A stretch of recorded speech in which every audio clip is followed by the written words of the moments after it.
Five of like-minded individuals come together to bring Tall Trees Yoga Studio together. Founder Mike Hammond had both a passion and a dream to create a space where he could unite people together and give access to the best spiritual practices for the mind, body, and our wellness. That concept came into fruition in 2013 when Mike decided that it was time to take the jump and leave his 25-long-year career with the government. His mission was simple: build the Tall Trees brand and studio by bringing the very best instructors from the local area to share their incredible teachings and work. The name of the studio, Tall Trees, is inspired by his four beloved Jack Russells. Each day, they would pass by a gorgeous, tranquil house on their daily walk. The dogs always showed an interest in it. So, when the question came to mind about what to call the studio, Mike knew right away that this was the name. Thus, he adopted the house's name, Tall Trees, and 10 years later, the studio is still blossoming. The studio's grown with its students, and there's no denying that they've played a huge role in the growth of the community. The like-minded individuals who proudly call themselves students at Tall Trees have single-handedly spread the word of the studio all throughout Doncaster by word of mouth alone. Now we pride in a community of a few thousand, and you're welcome to come and join us. So don't forget to like, comment, and subscribe. May at last, we've seen the start of summer, and a few days later it ended.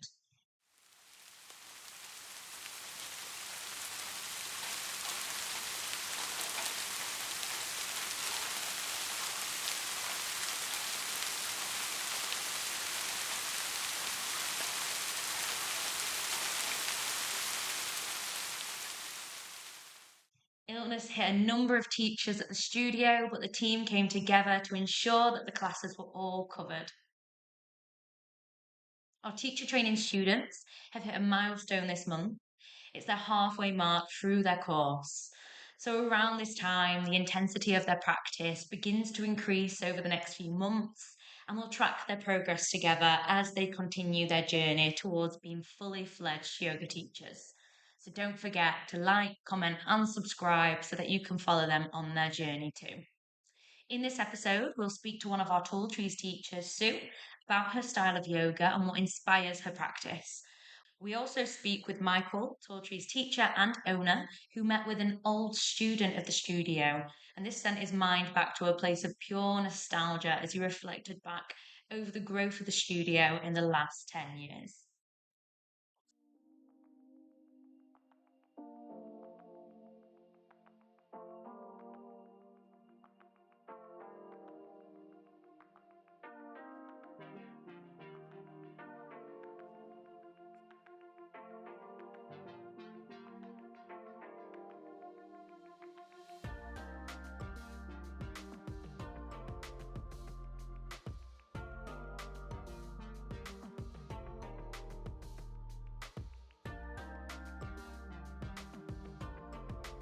The word abhyasa in Sanskrit translates to English as practice. It means choosing and applying effort and doing those actions that bring a stable and tranquil state.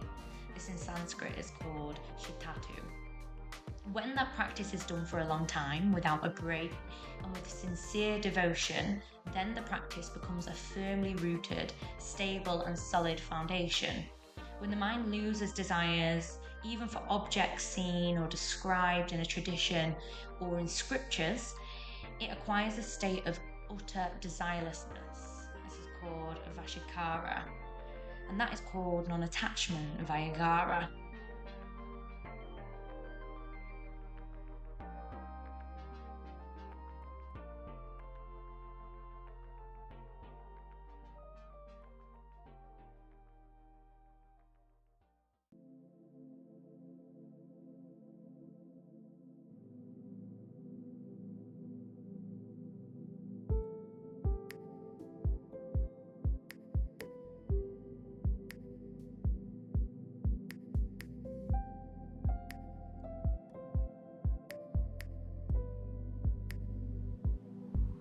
Hi, we're here at Tall Trees today and we're talking to one of the teachers, Sue. And Sue, thanks for talking to us today. You're welcome. Before we start, just tell us a little bit about yourself. I'm Sue Pyle. I live in Doncaster. I've been practicing yoga now for about 18 years. And then I took my teacher training about 5 years ago, and I was very lucky by myself to be offered a job at Trees and to teach here, which I absolutely love. It's great to see people improve in their yoga practice, and yeah. Describe your yoga style for us, Sue. Dynamic, I would say. I teach the modified Ashtanga series, and also I teach the power yoga vinyasa, and also I cover for yin restorative as well.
Apart from tall trees, where's your favourite places to do yoga?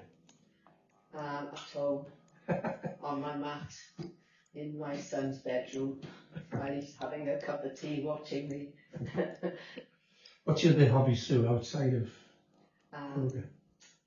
I like to read, and I like to swim, and also I like to do aerobics as well. Busy life. Yes, busy, very busy. I like it that way. Thanks, Sue. Thanks for talking to us today. If you'd like to see Sue take part in one of our classes, Sue teaches on a Monday at 10:45 at the Ashtanga Half Series, and then Tuesday morning at 9:30 our yoga, if you're brave enough. Thanks, Sue. Thank you.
On April 29th, members from Flourish Enterprises embarked on a walk for autism and tall trees where they provided to warm up a stretch for the walkers.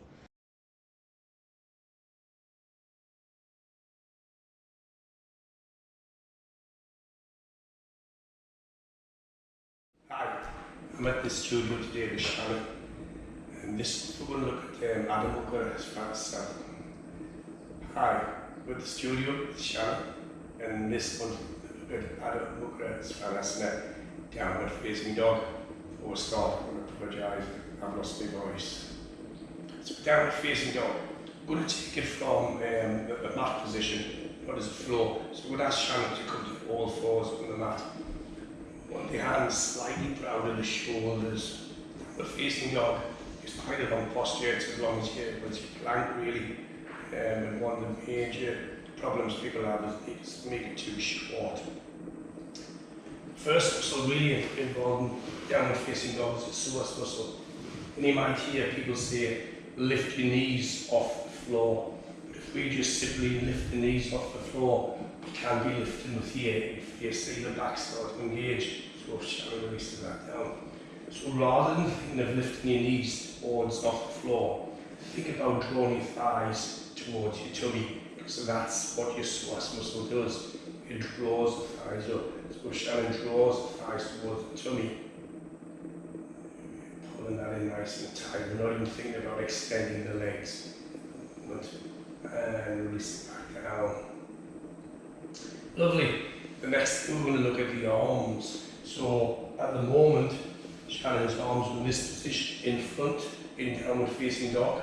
We take them to this position. So we go into flexion. When we go into flexion, the shoulder blades do that, so they spin out. So that's all we want to be thinking doing when we're pushing back into the downward facing dog, is using the shoulder blades.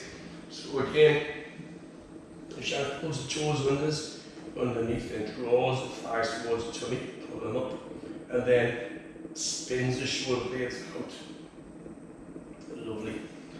And from here we're going to press through the base of the index finger, and what that does is inward rotation of the form.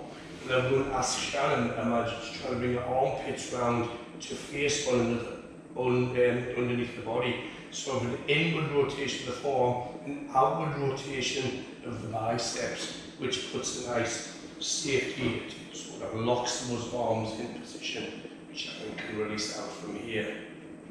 Lovely. Now, when Shannon drew her knees towards her tummy, she automatically engaged transverse abdominals, engaged the core. So at this point now, she's going to make sure that's still engaged. So we'll go back again in Shannon.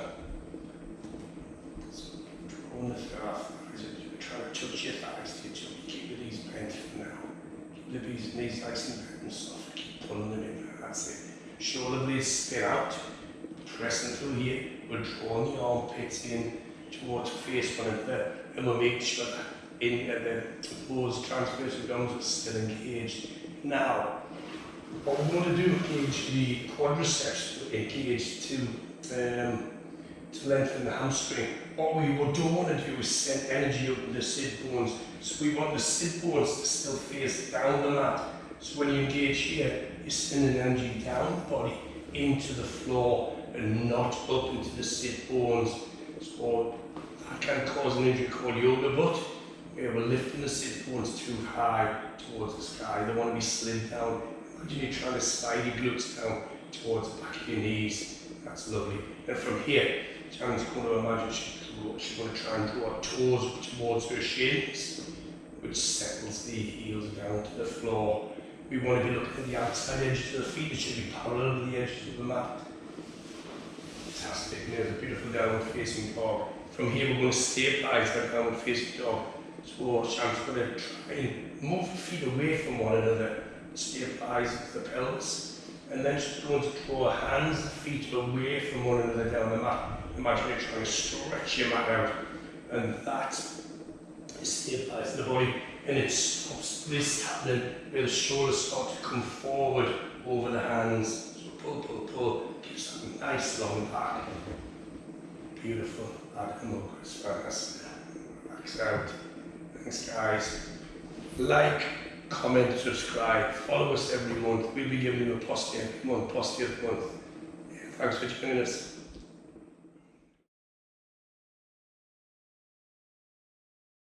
The other evening, after a long day teaching and running the studio, I settled down in a lovely beer garden with a drink and some Greek food, when from the next table I heard, "Hello, Michael." It was a student from way back when we first opened. She was with a husband and 2 children. She asked about the studio. She remembered Nina, who still teaches at the studio, and we spent a lovely time just chatting. It sent my mind whirling back over the past 10 years and beyond. I remembered my first teacher, Louise, who was at this very moment walking the salt path. I recalled the yogis I did my teacher training with. I thought of all the teachers and students that have passed through the studio, how they've come and how they've gone. The studio's energy changes as somebody leaves and a new person enters, like waves on the shore. They're all different, like the passing seasons. Later, as I walked the dogs in my favourite woods, I came to the conclusion that I'm truly blessed. I'm grateful to have met so many people. I'm grateful to have met so many people and learned so many valuable lessons. They helped me to become the person I am. So when somebody leaves your life, be grateful for the time spent with them, because when you see it through this lens, you realise how far you've travelled, how strong you are, and how exciting the journey ahead looks.